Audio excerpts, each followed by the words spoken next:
नमस्कार। ओडिया रचना ओडिशारे बन्या और नई बढ़ी उपक्रम।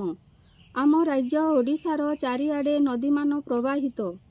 प्रकृतिर विभिन्न क्षयकारी रूप मध्यरे बन्या अन्यतम। नदीर उपर अंचल तथा ता पाखर अवबाहिका अंचल सबुबेले अहरह प्रबल वृष्टिपात हेले नदी भितरकू बहु परिमाण जल प्रवेश करी बन्या सृष्टि करिथाए।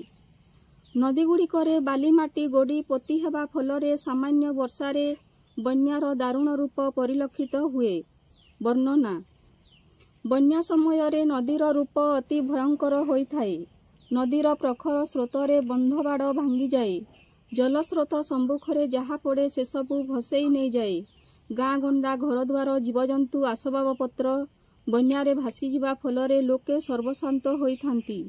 जीवन रक्षा पाई लोकमाने निज घर द्वार मोह तुटाई निरापद उच्च स्थान को चली जाती।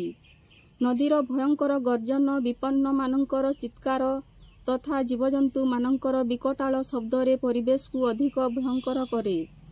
बन्या जनित क्षयक्षतिर हिसाब करिबा असंभव। बन्यार प्रकोपरे रास्ताघाट गमनागमन और जोगाजोग विच्छिन्न हो जाए। कृषकर सबुज क्षेत्र उपरे बाली चरी जाए। शेष कथा।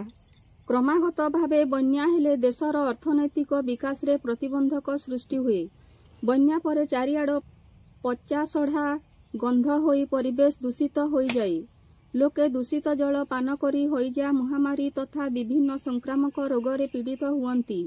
कथारे अछि जल बहुले सृष्टिनाश, जल विहीन सृष्टिनाश। धन्यवाद।